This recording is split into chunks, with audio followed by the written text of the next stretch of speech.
Baik, selamat malam adik-adik mahasiswa, khususnya mahasiswa konversi. Jadi pada kesempatan kali ini saya akan melanjutkan jadi seperti apa yang sudah disampaikan di video materi sebelumnya, bahwa ini adalah sebenarnya ada di part kedua, tapi dipisahkan videonya seperti itu agar tidak terlalu panjang di video sebelumnya. Jadi yang akan kita bahas masih tetap yaitu terkait dengan kebutuhan air untuk irigasi. Semoga kalian tidak bosan. Metode ini adalah metode pengulangan. Jadi seperti yang sudah saya sampaikan berkali-kali, jadi untuk mengetahui atau memahami lebih dalam tentang materi atau teori baru itu dengan cara pengulangan. Jadi seperti itu ya. Jadi untuk materi yang part 1, part 2, dan yang terakhir ini kalian pasti akan tahu apa yang diulang-ulang, kemudian ternyata ada yang baru nih di materi ini. Jadi kalian harus pintar-pintar menelaah, memahami, kemudian nanti diaplikasikan saat kita evaluasi di tugas. Baik, kita lanjutkan materinya. Seperti yang telah diketahui bahwa kebutuhan air irigasi di sawah itu ditentukan oleh beberapa faktor. Pengulangan lagi, yang pertama adalah penyiapan lahan, kemudian penggunaan konstruktif, perkolasi dan rembesan, kemudian penggantian lapisan air, curah hujan efektif, dan pola tata tanam. Nah, kebutuhan air total di sawah atau gross water requirement itu mencakup beberapa faktor 1 sampai dengan 4. Sedangkan kebutuhan air bersih di sawah atau net water requirement itu memperhitungkan curah hujan efektif baik untuk tanaman padi maupun untuk tanaman palawija.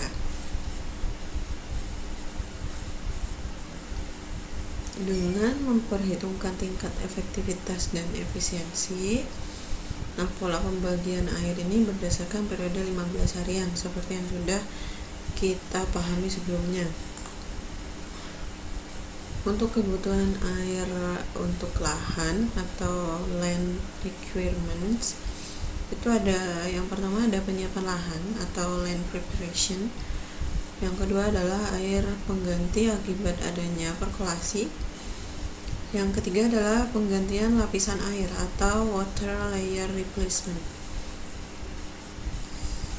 Nah, ini adalah rumus untuk penyiapan lahan. Sudah sangat familiar kebutuhan air irigasi di sawah, kemudian kebutuhan air pengganti kehilangan, EO itu adalah evaporasi terbuka, P adalah perkolasi, E adalah bilangan eksponen, dan S adalah kebutuhan air untuk penjenuhan yang besarnya 250 mm. Kalau dia setelah biru atau lahannya tidak ditanami adalah ditambah 50 mm jadinya 300 mm. Harusnya kalian sudah hafal ini ya, sudah sangat familiar tentang rumus ini. Kita lanjut perkolasi. Nah, perkolasi untuk mengetahuinya secara pasti, laju perkolasi ini harus diadakan pengukuran di lapangan dengan split ring infiltrometer. Nama alatnya. Belum pernah ada instansi atau konsultan yang mengadakan pengukuran untuk mengetahui besarnya perkolasi di daerah Provinsi Bali. Kemudian pada tahun 1979, McDonald pernah melakukan pengukuran di daerah Kulon Progo, Yogyakarta. Jadi hasilnya berdasarkan tipe tanah. Kalau tipe tanahnya sedang, medium, itu perkolasinya 4 mm per hari. Kemudian jika ringan atau light, itu 5 mm per hari. Jika sedang sampai berat, medium atau heavy, itu antara 2 sampai 3 mm per hari. Jika berat, itu perkolasinya 2 mm per hari. Besarnya perkolasi untuk Provinsi Bali diambil secara seragam, yaitu 2 mm per hari. Dengan pertimbangan kondisi tanahnya lempung berat dengan karakteristik pengolahan yang baik. Nah, penggantian lapisan air dilakukan setelah pemupukan yang dijadwalkan untuk mengganti lapisan air sesuai kebutuhan. Tetapi jika tidak ada penjadwalan semacam itu, dilakukan penggantian sebanyak 2 kali, masing-masing 50 mm atau 3,3 mm per harinya, yang dilaksanakan pada 1 dan 2 bulan setelah transplantasi. Untuk curah hujan efektif, nah ini juga kalian sudah sangat paham harusnya ya. Curah hujan efektif itu mengacu pada KP1, diambil 70% dari curah hujan minimum 15 harian dengan periode ulang 5 tahun, atau probability 80% untuk irigasi. Nah, ini rumusnya kalian sudah tahu. Kemudian ini adalah hubungan curah hujan 15 harian dengan efektivitas hujan probabilitas 80%. Nah, di sini adalah hujan 15 harian dalam milimeter. Efektivitas dalam persentasenya itu biasanya hujan 10 sampai 20 itu 80% efektivitasnya. Kalau sudah lebih dari 150 mm itu efektivitasnya sudah 50%. Nah, untuk curah hujan palawija itu rata-rata bulanan terpenuhi 50%, serta mempertimbangkan rata-rata bulanan evapotranspirasi tanaman. Ini berdasarkan tanaman ya. Biasanya itu adalah 0,4. Tapi di sana di KP01 dijelaskan untuk curah hujan efektif palawija. Ada berbagai macam tergantung tanamannya. Kemudian di sini ada penggunaan konsumtif, ETC, penggunaan konsumtif oleh tanaman. Ini juga sudah dibahas. Dihitung berdasarkan metode perakiraan empiris dengan menggunakan data iklim, koefisien tanaman pada tahap pertumbuhan yang dinyatakan sebagai berikut. ETC itu adalah penggunaan konsumtif dalam milimeter per hari. KC adalah koefisien tanaman. Ini berdasarkan tipe tanaman apa yang ditanam.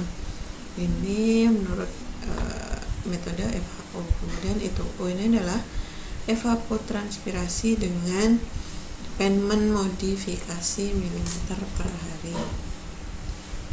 Ini adalah koefisien tanamannya. Jadi bulan yang ke-1 1,5, ini setengah bulan, 1,5, ini varietas lokal. Kemudian ini adalah koefisien varietas unggulnya. Untuk harga-harga efisiensi irigasi, harga-harga irigasi untuk tanaman ladang upland crops itu untuk jaringan irigasi utama awalnya 0,75, peningkatan yang dapat dicapai 0,8. Kemudian petak tersier 0,65, untuk efisiensinya peningkatan tertinggi 0,75. Untuk keseluruhan itu adalah awalnya 0,5, kemudian peningkatannya 0,6. Kebutuhan air untuk padi seperti yang dijelaskan sebelumnya. Untuk IR atau NFR sebelumnya itu adalah kebutuhan air untuk padi.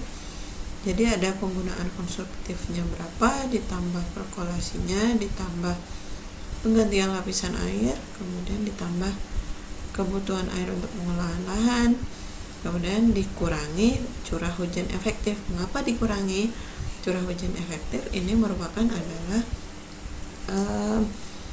donasi airnya. Jadi dia memperingan beban air yang diharuskan mengairi irigasi. Jadi dibantu oleh hujan efektif ini. Kemudian di sini adalah untuk palawija. Jadi untuk palawija cukup penggunaan konsumtifnya berapa dikurangi curah hujan efektifnya. Kebutuhan air pengambilan itu besarnya debit di pengambilan itu dari nilai IR1 tambah IR2 untuk padi palawija, kemudian dibagi besarnya efisiensi totalnya dan dikalikan luas sawahnya. Dan ini angka tetap ya, 0,1157 itu adalah angka tetap sesuai dengan rumus ini. Baik, dari berakhirnya presentasi ini atau pemaparan materi pada pertemuan kali ini, berarti kita sudah tuntas mengulas tentang kebutuhan atau analisa kebutuhan air irigasi. Untuk di minggu depan kita sudah beralih ke materi bangunan airnya. Jadi kita nanti akan belajar bendung, kemudian saluran irigasi dan lain sebagainya. Nah, untuk ulasan dari apa yang sudah kita pelajari dari part 1, part 2 sampai yang sekarang, kita akan evaluasi lewat tugas dan contoh-contoh soal. Misalnya nanti yang akan saya susulkan tugas atau teorinya di GCR. Jadi mungkin cukup untuk pertemuan kali ini. Selamat malam, selamat belajar, sampai jumpa di pertemuan selanjutnya.